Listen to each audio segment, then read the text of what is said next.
Good morning, and everyone, and welcome to today's press conference here at Shell Energy Stadium.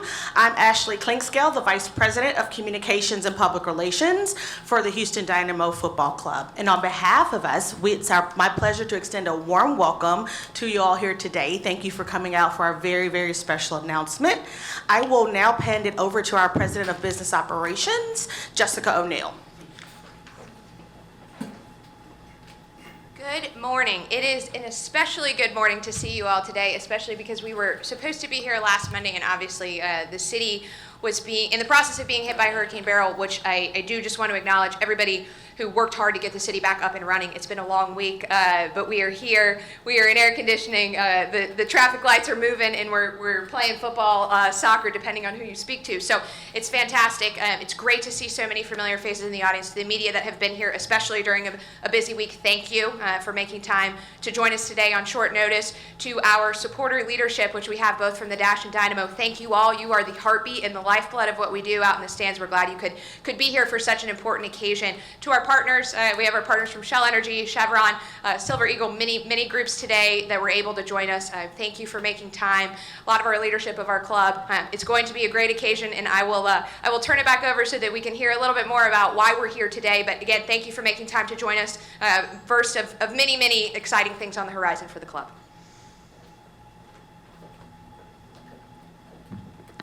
Thanks, Jess. All right, we are here for our special announcement. Today marks a very important milestone for us, and we appreciate your presence and interest. I will now hand it over to Ted Segal, our owner. Thank you, Ashley. Good morning, everyone. Thanks for joining us today. Great to see so many familiar faces, alumni, partners, fans of our organization here, so thank you for turning out. I'd like to start with a moment to recognize the many people who have been affected by last week's storm. I'm continuously inspired by the resilience of the people of Houston and struck by the generosity of this community and how it rallies together in times of crisis. We at the Houston Dynamo Football Club are privileged to be a part of this community and maintain our commitment to give back to the city and the people that have given us so much. I'm grateful and proud of our fans who provided their support on Saturday's 7-1-3 night, and I hope those who are able can support in their own way. And wanted to remind folks that we have a food distribution event this afternoon at Houston Sports Park immediately following this event. Now, onto the news I wanted to share with you last Monday.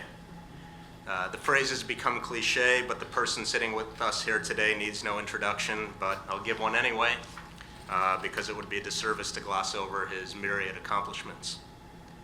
Tim Howard is a decorated, celebrated goalkeeper who was a pillar of the U.S. men's national team for nearly 2 decades. A legendary club player, both here in MLS and for 13 years in the English Premier League. A student of the game with former front office experience and current NBC Sports broadcasting. And an advocate for numerous important causes, both with his own Tim Howard Foundation and working with groups like the U.S. Soccer Foundation, of which I recently joined the board. He's an ambassador for the sport, and by the way, a fellow North Brunswick Township High School graduate. He's done a lot of things, and I'm proud that he's adding partner in the Houston Dynamo and Houston Dash to that impressive and growing biography. Tim and I had a number of lengthy discussions prior to agreeing on his investment. We talked a lot about what are the elements that make for a standout club. Our discussions revealed a lot of shared perspectives. Just a couple of dads with the same childhood reference points who wound up in New York City talking all things soccer. Of course, he came to the conversation with the resume I just listed, and I came with it with the 3 years of experience here in Houston. But it became clear in those conversations that we were aligned that Houston is showing it can again be a soccer powerhouse, and in my long-held organizational objectives of consistently contending for championships, giving our fans a first-rate experience, and making a meaningful impact on the community. So why Tim? Besides his legendary playing career and wealth of soccer knowledge that will add an informed perspective within our ownership, he has a unique platform to help us achieve the 3 pillars I always talk about. On building consistent championship contenders, he has a stature and a sway with players that I can never begin to approach, and that can help with recruitment and retention. The same idea carries over to conversations with our existing and potential partners who want to invest in the club and recognize the power and extent of his platform. Creating memorable experiences for our fans. For this one, I would extend it to our players. That is, Tim is someone who has been to soccer facilities around the world. He has a deep understanding of best practices at clubs and where infrastructure and experiences can be improved both for players and for fans. Moreover, Tim's presence will enhance fan engagement activities, creating memorable experiences for our fans, both at Shell Energy Stadium and beyond. Again, a perspective that I don't have. Finally, a proven devotion to giving back to the community. We've done great work at Dynamo and Dash Charities over the last 3 years, and I'm proud of how we have grown our impact. With Tim, we have someone who is aligned in recognizing the importance of community works and using our rare platform to serve and uplift those around us. We've accomplished a lot over the past 3 years, and I'm excited about our future. I'm pleased to welcome Tim as a partner in what we're building here in Houston. So Tim, welcome to the Houston Dynamo Football Club.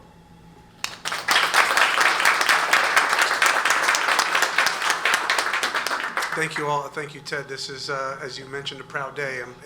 I'm beyond proud. I've had some incredible moments in the game, and today certainly is at the top of that list. To be a partner with Houston Dynamo Football Club and all that encompasses has been a goal of mine since I finished playing.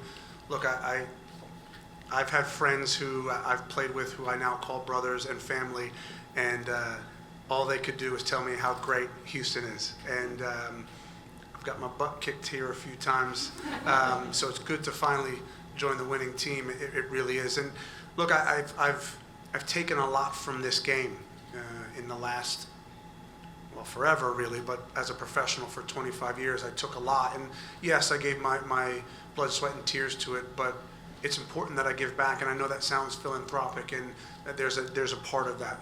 What I mean is there are so many elements to a football club that are important to me. The fans are the lifeblood or the bedrock of any football club. I remember playing for Everton Football Club for 10 years, and I saw the same faces every single weekend, and they were there 30 years before me, and they'll be there 30 years after me. And so I understand the importance of community connectivity, a culture that's created through the fan base, and that synergy with the organization. Why Houston? I've spoken to a number of clubs and a number of groups that want to get into soccer, and we've talked, and I've advised, and we've had great conversations with the thought of possibly joining the organization, and nothing really stuck, not because they weren't great people, but because the synergy wasn't there. And when I met with Ted and we talked about the Dynamo and the Dash and his vision, I immediately jumped out of my seat. I got so excited because so many of the thoughts and the hopes and the visions for both clubs aligned with exactly what I thought and the way that I thought a football club should be run. And I often say I've seen the upside of down and the bad side of good in football. I've seen it all, and I'm thankful for that. But part of that is being able to use that experience and give back in a major way to a championship winning organization. Look, I know that Ted outlined the pillars of the foundation, the success, and that's a commitment to success on the field. Of course, that's why we watch sports. That's the important part to all of us. But the community, the fan engagement is important. I think that no club can sustain themselves without an incredible fan base. When I was in Memphis in the USL, a level far below, was able to help build a football club from the ground up with nothing, no resources, but the ones we put into it. And we were able to create a thriving organization, and through that, I saw the power and the impact that you can have in a local community. And to me, being able to be a part of the Houston family is important. It's important to me, both on a professional but on a personal level as well. And ultimately, in closing, our hope as an ownership group, and certainly as an individual, is to make sure that Houston, on both the men and women's side, is the premier global destination for anybody coming to America, and we're well on the way because of the deep championship winning roots that we have here, but hopefully that's for many more years to come. So thank you for today.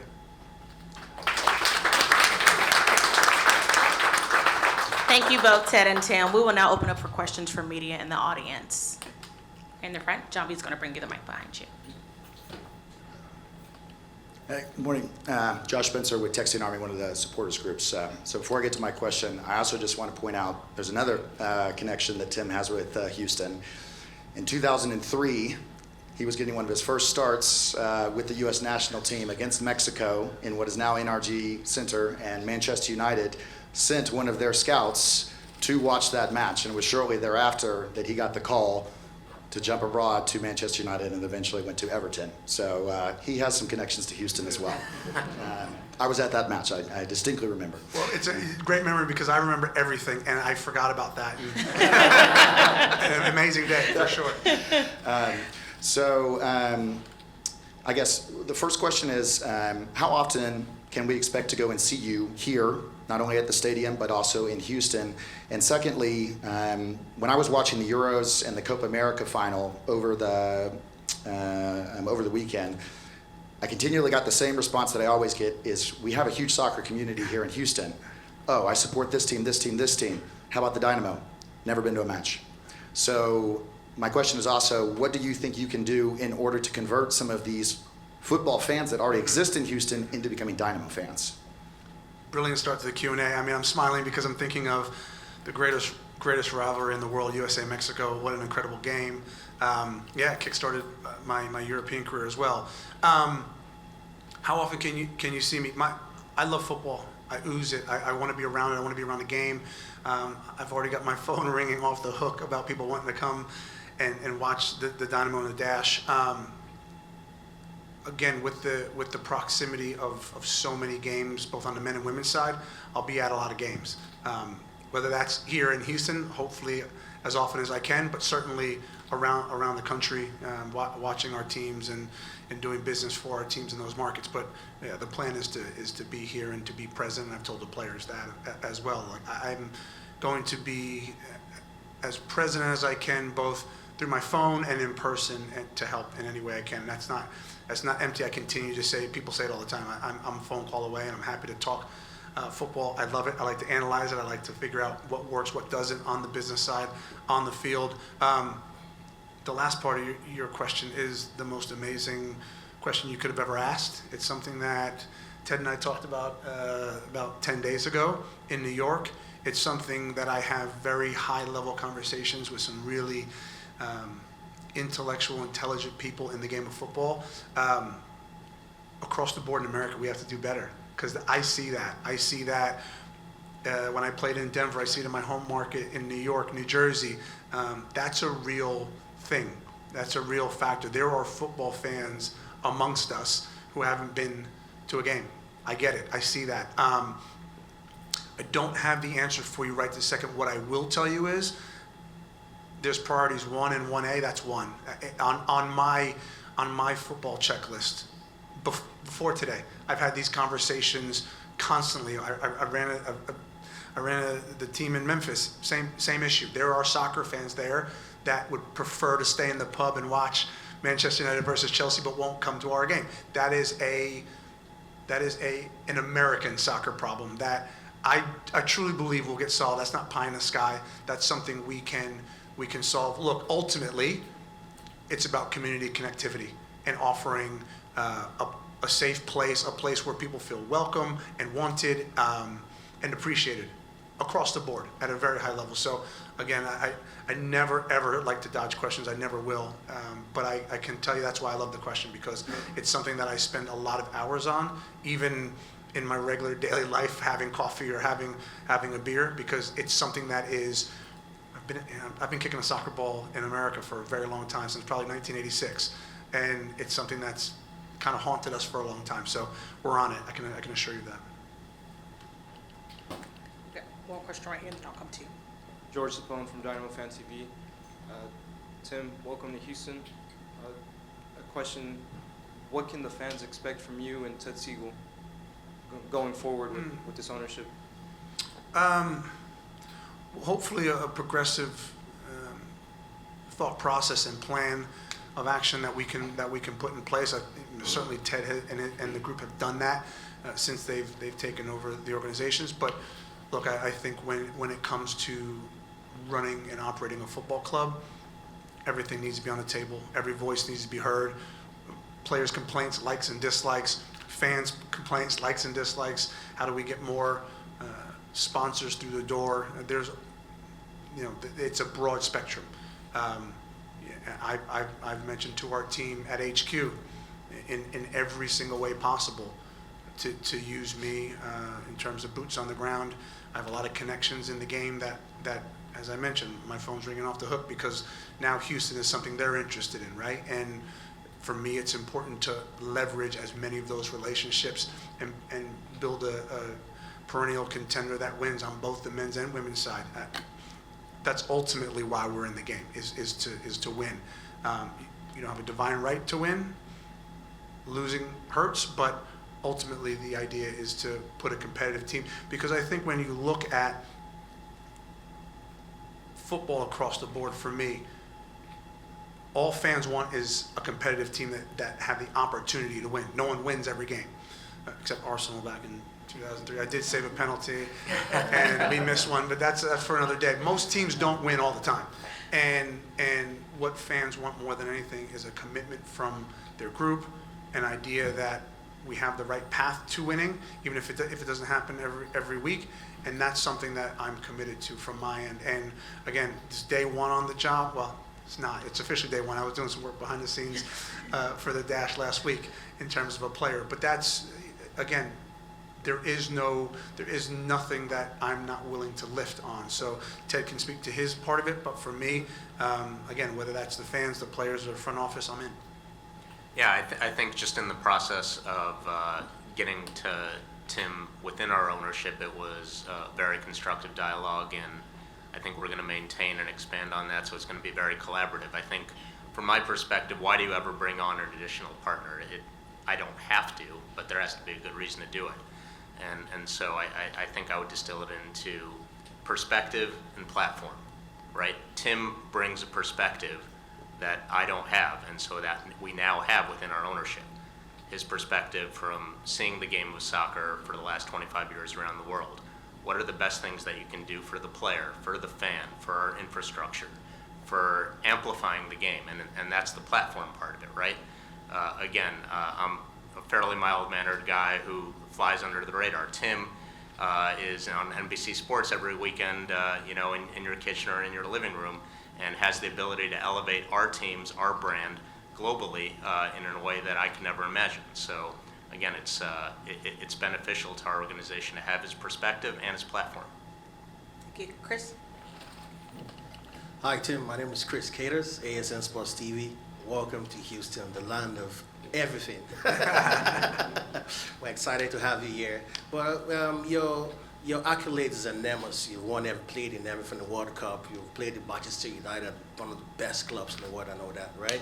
You spoke about fans engagement. I said in 2014, LAFC bought a franchise. Prior to that kickoff in 2018, LAFC sent a group of people to Borussia Dortmund to understudy the fan base.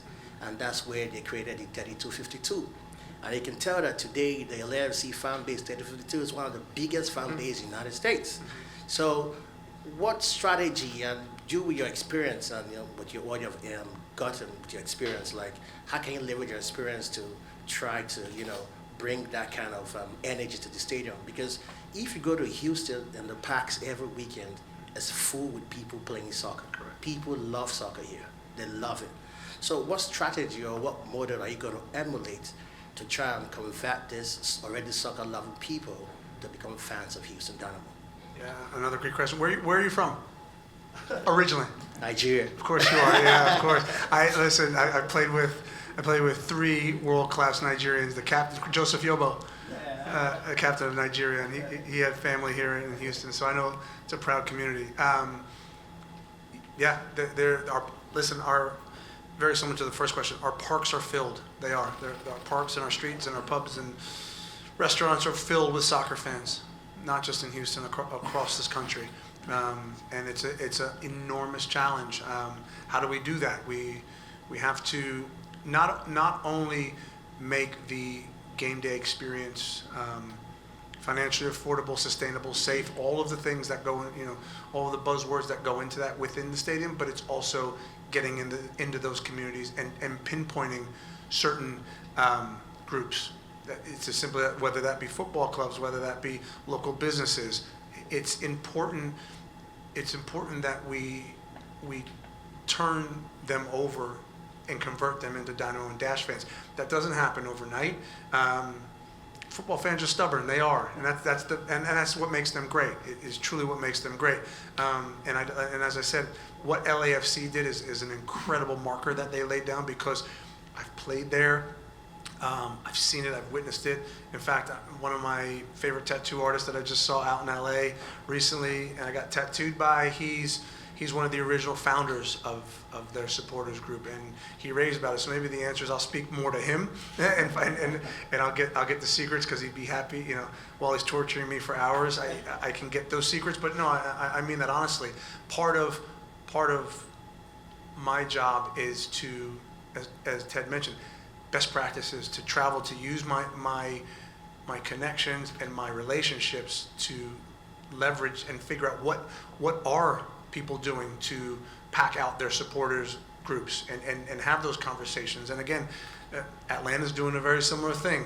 I'm the godfather to Carlos Bocanegra's child, and he's the president there, so he owes me a few secrets. And so these are things that I plan on doing.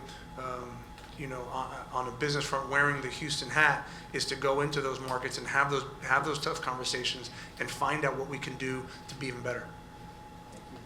Diego? Hi, Tim. Diego Martinez Reyes from The Shot Magazine. Could you talk a little bit about your time with Memphis and some of the things that you've learned now that you've moved on to the MLS here with Houston? Gosh, I learned a lot of lessons in Memphis. What a great group we had. Building a club from the ground up is a pretty special thing to be a part of. I talked to our folks at HQ, and I said, when you're a part owner in a USL club, you're taking tickets, you're doing sponsorship dinners, you're converting a baseball field to a soccer field, and when it starts to thunderstorm, and you guys know about rain, you run from your office down the stairs and you pull the tarp, and it looks like a baseball game. You're pulling this tarp across, and I say that to be funny, but it's the truth. And I think you learn a lot about. For me, that was priceless. I came from playing at the highest level. Every player, whether they tell you or not, they have a God complex. They think the world revolves around them. I certainly did. And then you get into trying to build a football club. You make a lot of mistakes, and you learn a lot about people. That's what I learned. I learned how important the people next to me were. I always knew how important the fans were, but you get a different sense of that when you're, my job as a player is to throw my face in front of balls and win matches, and you better come watch, right? Like that.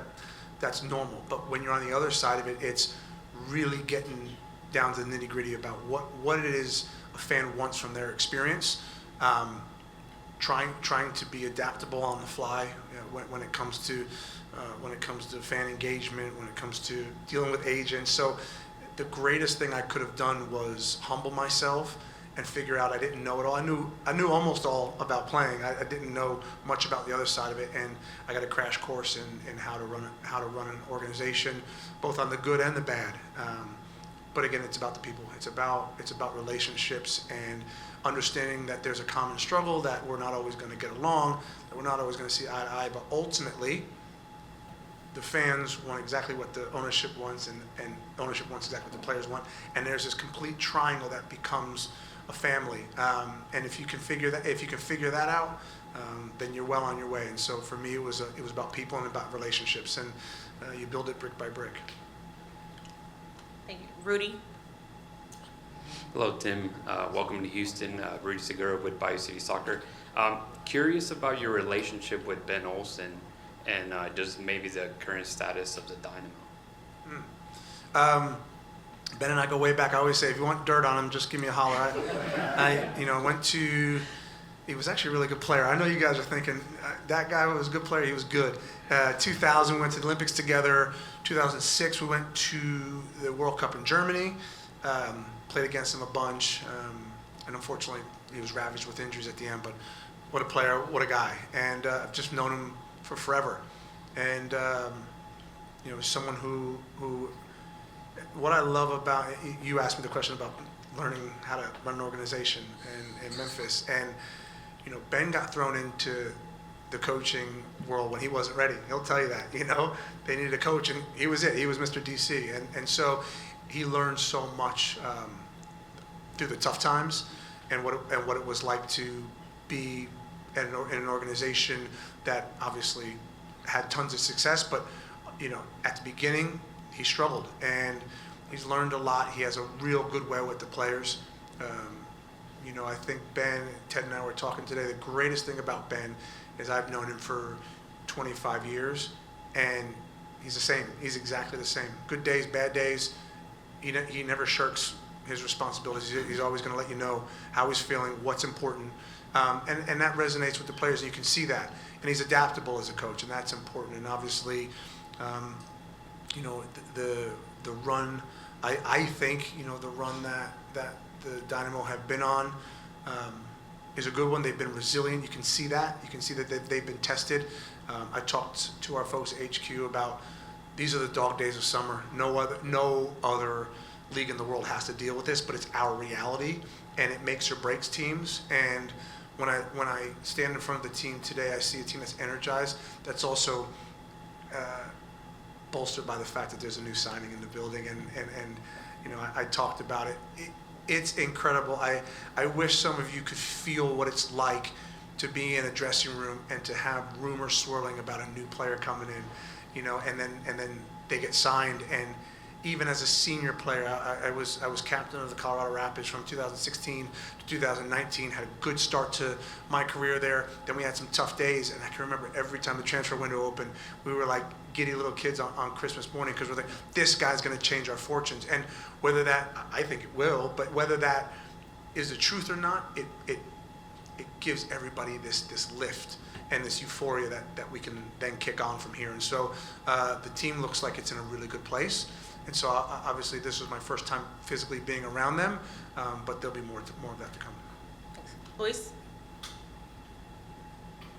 Luis Ortiz from KHOU. Ted, good to see you again. Tim, welcome to Houston. A question for each of you. Ted, you mentioned earlier, you didn't have to bring in someone else, right? So I'm wondering if you can share with us, how did this come about? How did you end up, starting to talk to Tim, and what did you see that, you wanted to bring him on board? And then for Tim, for you, what do you see as the biggest challenge for the Houston Dynamo, and how would you like to address it? Yeah, so as I mentioned in my remarks, and as some of you know, our history goes back 30 plus years. We grew up in the same town. Tim's a couple of years older than me, and so like many of you, I've watched him from the stands. It just happened to be that it was at a much earlier point, and it made me quickly realize that I wasn't going to be where he was going to be one day. Look, followed his career with great pride and admiration, and then watched his impressive transition to what he was doing in Memphis and what he was doing at NBC Sports. And again, thinking about the criteria of what is beneficial to an ownership and bringing on additional partners, this is a guy with a wealth of soccer knowledge, an unbelievable connectivity to the world of soccer and beyond. And then really at his core, when we reconnected, and this was back in January, when we started exploring the opportunity, because it made so much sense for the reasons I described, kind of an alignment in thinking, and with that kind of foundational commonality of experiences that we were bringing to the table, that just made it an easygoing conversation that developed over the next 6 months as we talked more and more about the world of soccer, life in Houston, what our plans are for growing the Dynamo and Dash, and just broader things about life as two guys in their 40s with kids and ambitions. And so part of it is, again, his extensive qualifications, and part of it is the individual, the person who is sitting next to me. So you got to kind of cross both those thresholds for it to make sense, and of course he did with flying colors. Thank you. Do we have any more questions in the room? Yeah, I had asked. Sorry, this is also the... Sorry. Yeah, the biggest challenge, well, it's sports. It's all a challenge. Look, I think on both the Dynamo and Dash side, for me, the ample answer is simple. The roadmap to get there is more complex, but you have to create a culture within a team that people want to show up every day, and that the idea of the team and the organization is bigger than any issue, because there are issues every single day. It's impossible not to have that. But that extends to the fan base as well, right? And so when you talk about building a culture within a team, that's something that can be rooted in a strong foundation, but it can be sustainable, because what happens with football is there's turnover. Guys get injured, girls get injured, someone gets transferred, someone gets traded, a new coach, all these crazy things happen that the people on the inside aren't in control of. But if you can show up every day with the idea that the organization, the orange is most important, then that culture piece for me becomes the bedrock of your success.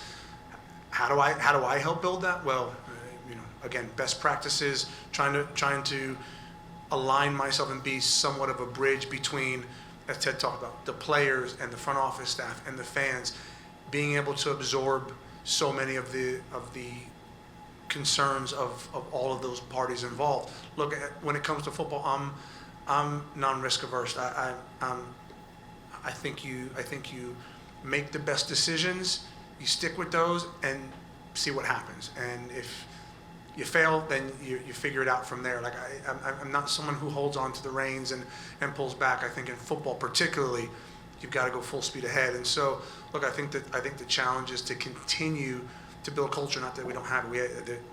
Houston has a great footballing culture, and as do the Dash and Dynamo under this ownership. But for me, it's about further. Like it can never be too great, if that makes sense. No matter how good the team is, no matter how great the vibe is, because remember, we're in a sport where the culture feels really good when you win 1-0 and horrific on the plane after you've lost 3-0. And so there has to be a bigger value system. There has to be a bigger cause for everybody, and that's embedded in the culture. And so that's with each team, and how I can help that, I'm open to all strategies. Thank you. Now I'll switch to the next question in the room. We'll go to you. Hi there. My name is Herman Benitez with Foxtrot TV. Hi, Ted. Hello, Tim. Welcome to Houston.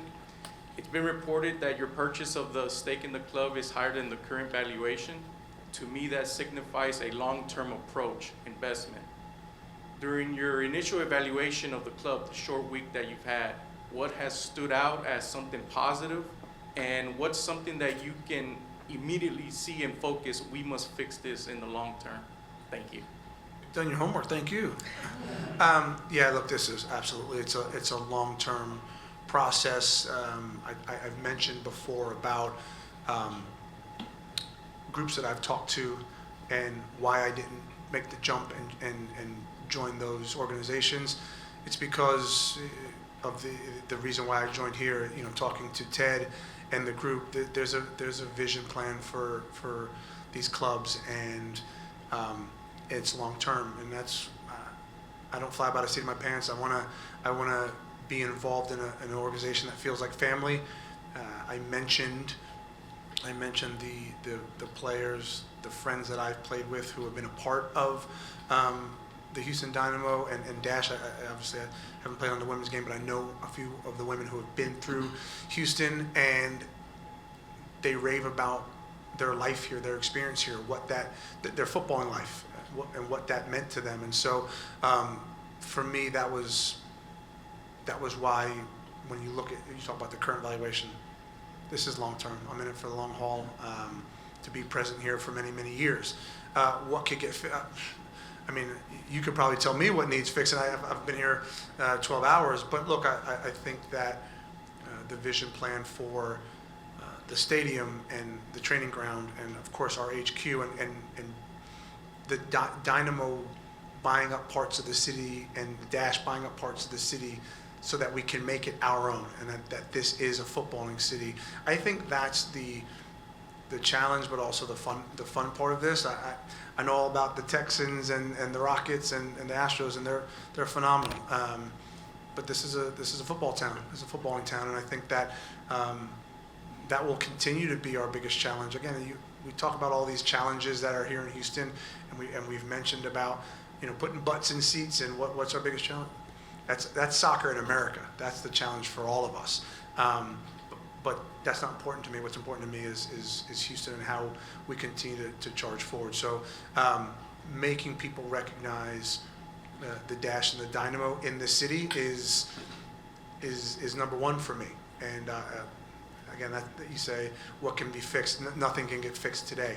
But when you're in sports, it's all about results, number one. But also that runs completely parallel to that is the fans and the experience that they have, not just in the stadium, because it goes beyond 90 minutes.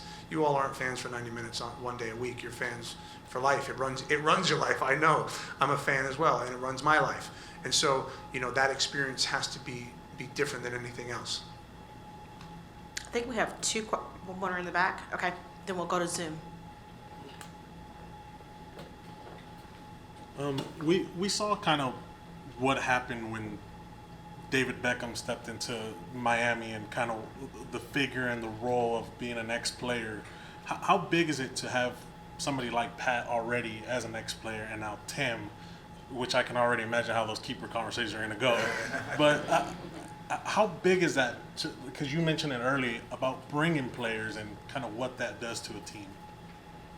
I think the opportunity is massive, right?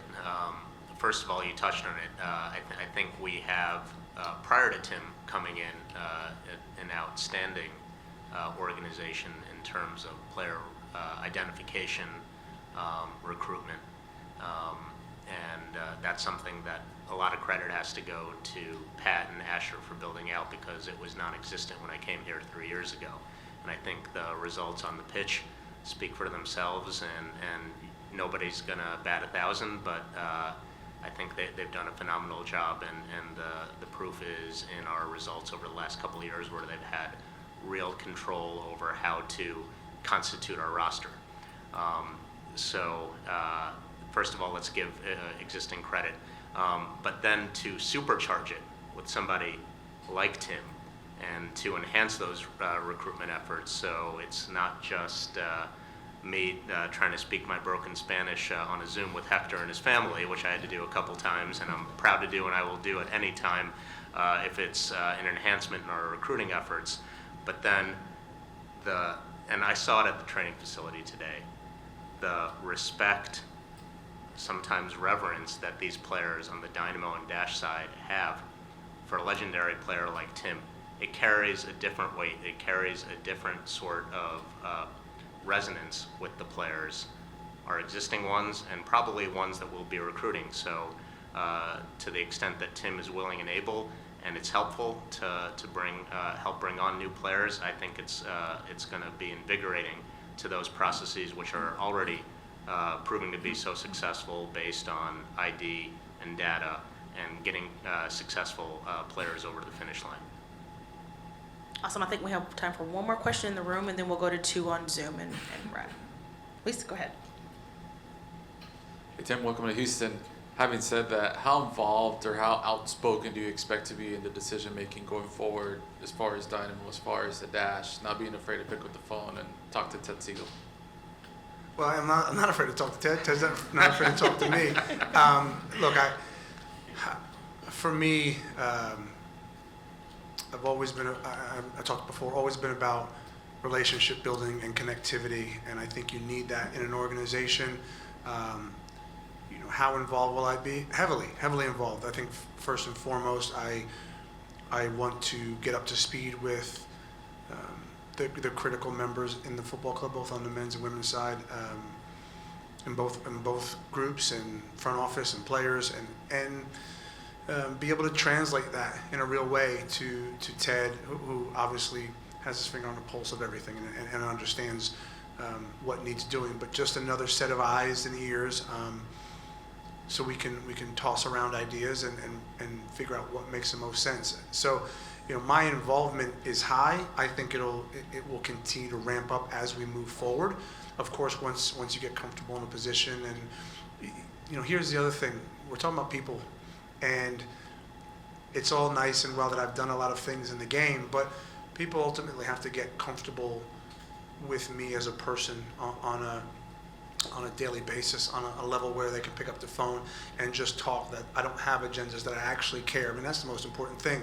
Today's great, but it's what do I do moving forward, right? And you have to build trust. And the only way you build trust is through consistency, through being present, being that consistent voice. So I'll look to do that. I'll continue to do that as the days and weeks and months and years go on. But yes, heavily involved. I didn't get involved in this just to kind of sit around. I can do that all by myself, So being involved in the game that we all love I'm very fortunate. I'm in a very fortunate position because this is special. It's a special organization. It's the greatest sport in the world, and it's something that I live and breathe. Okay, we'll throw to 2 questions on Zoom that we have. Hello, Tim. First of all, welcome to Houston. I wanted to ask if you've already spoken to the Dynamo players and what your message is to them and the coaching staff. Thank you for your question. I did. I spoke to them. I shuddered at the sight of Hector Herrera. I mean, you want to talk about a guy who ran me ragged for a number of years. I was happy to be on his side. I can tell you that. Special player, special human. It was great. It was great to meet the guys. A few of them, oddly, I even played against, and I think it was, for me, it's special to be around the group because being a footballer is so hard. It's so intense. It's so emotional. It's so draining.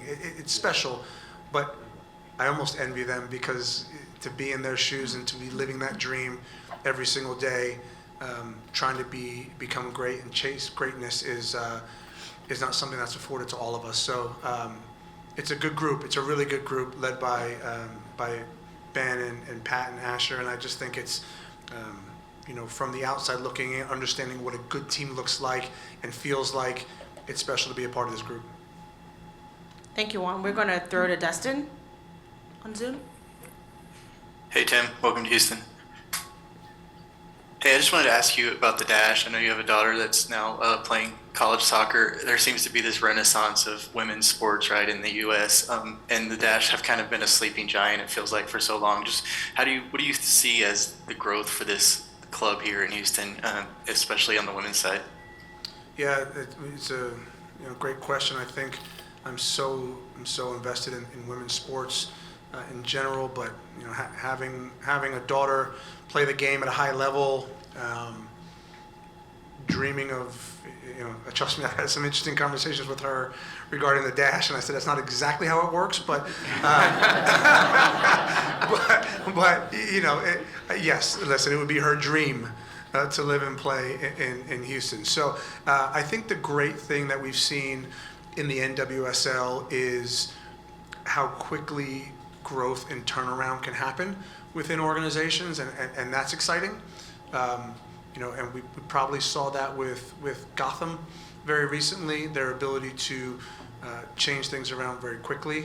And as you said, sleeping giant is an incredible phrase and one that's very accurate because Houston Dash is on the lips of everyone in NWSL, and how can we continue to push that forward and create, one, lasting memories, but two, a championship caliber team. Obviously, big challenge, but it's there, and I think the foundation is set. So again, and I think your question is important for me to elaborate on. I'm not just here for the men's side of the game. I have an equal interest in growing the women's game and creating a championship caliber football on that side as well, because that's to me important. Thank you, everyone, for attending. That will conclude our press conference for now. We will have photo ops available right here in the front, so if you give us a second, we'll get set up, and then we'll have refreshments in the back as well. Thank you so much for attending, and welcome to Houston. Thank you.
Let's get one of those back here, too. Excellent.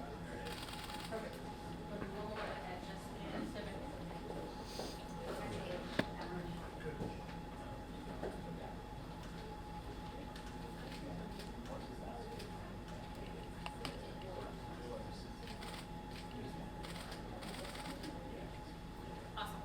Thank you, everyone. Thank you.